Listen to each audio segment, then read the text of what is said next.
Assalamualaikum warahmatullahi wabarakatuh. Saya Sekar Miliniarianti dengan NIM 202004301445 dari kelas A Bahasa Indonesia. Pada kesempatan kali ini saya akan mempresentasikan tentang kalimat efektif. Struktur pembahasan pada presentasi kali ini yaitu yang pertama, definisi, selanjutnya ciri-ciri, pemilihan kata, perangkaian kalimat, dan yang terakhir adalah penataan kalimat. Yang pertama adalah definisi. Definisi dari kalimat efektif adalah kalimat yang menyampaikan informasi yang sama dengan informasi yang diterima oleh pembaca. Adapun ciri-ciri dari kalimat efektif yaitu kesatuan gagasan, kesepadanan, keparalelan, kehematan, kelogisan, kecermatan, kebervariasian, ketegasan, ketepatan, kebenaran struktur, dan keringkasan. Saya akan menjelaskan beberapa ciri dari kalimat efektif. Yang pertama yaitu kesatuan gagasan. Kalimat efektif hanya mengandung satu kesatuan gagasan yang mengandung satu ide pokok. Dikatakan memiliki kesatuan gagasan apabila subjek, predikat, dan unsur-unsur lainnya saling mendukung dan membentuk kesatuan tunggal. Contohnya yaitu kalimat A, tahun ini SPP mahasiswa baru saja dinaikkan. Kalimat B, SPP mahasiswa tahun ini baru saja dinaikkan. Kalimat C, tahun ini SPP mahasiswa baru saja yang dinaikkan.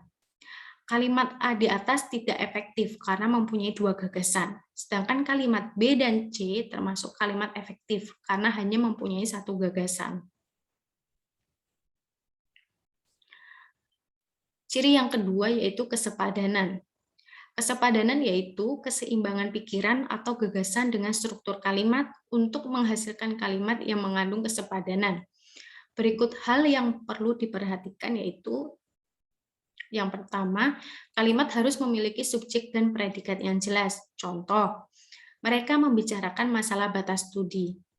Kalimat di atas memiliki subjek, predikat, objek, yaitu fungsi S diisi oleh kata mereka, fungsi P diisi oleh kata membicarakan, dan fungsi objek diisi oleh frasa masalah batas studi. Yang kedua yaitu kata depan tidak berada di depan objek. Contohnya, bagi semua mahasiswa baru harus segera konfirmasi.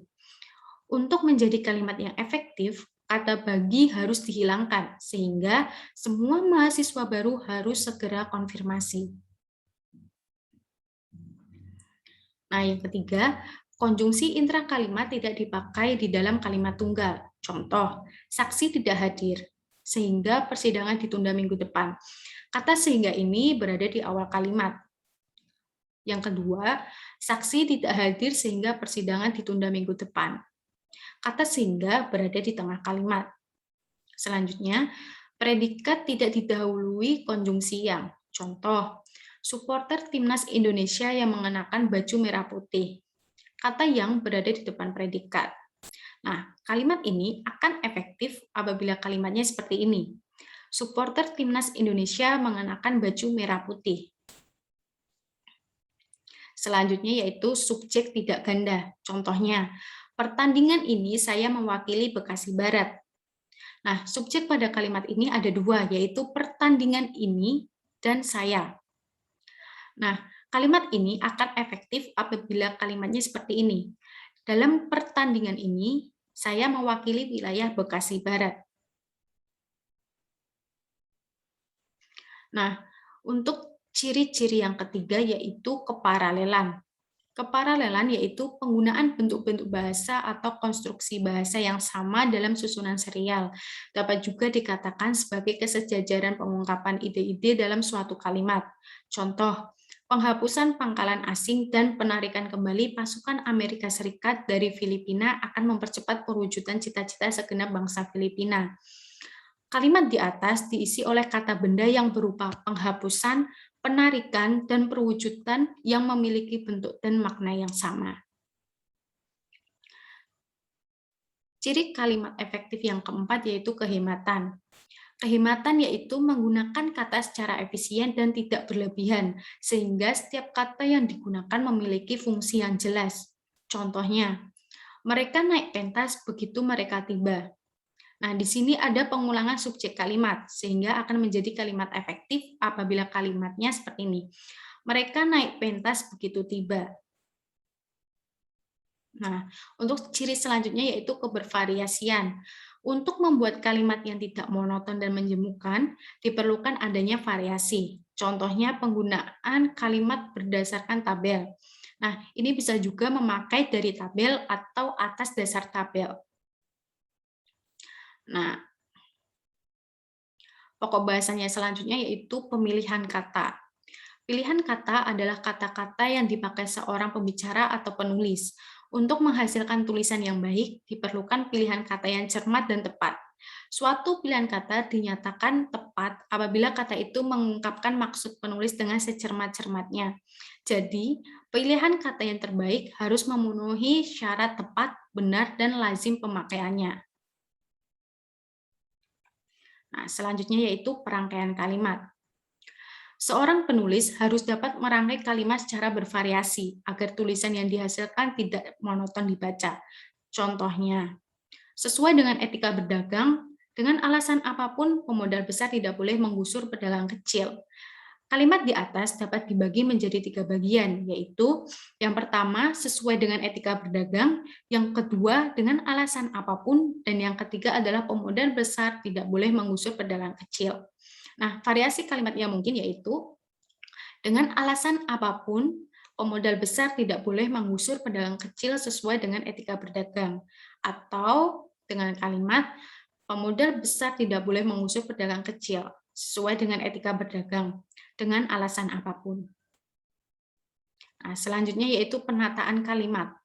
Kalimat-kalimat yang dirangkai menjadi suatu paragraf harus memiliki tatanan ide yang apik, mengalir tanpa lompatan-lompatan ide yang mengejutkan.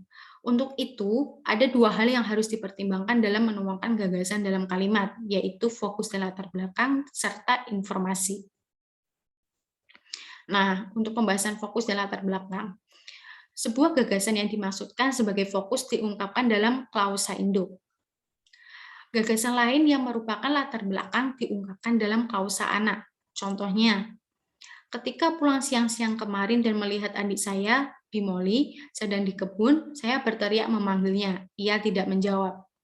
Dari kalimat di atas, ketika pulang siang-siang kemarin dan melihat adik saya, Bimoli, sedang di kebun adalah latar belakang. Sedangkan saya berteriak memanggilnya adalah fokus. Nah, selanjutnya yaitu informasi. Dalam hal penataan kalimat, ada 2 jenis informasi, yaitu informasi lama dan informasi baru.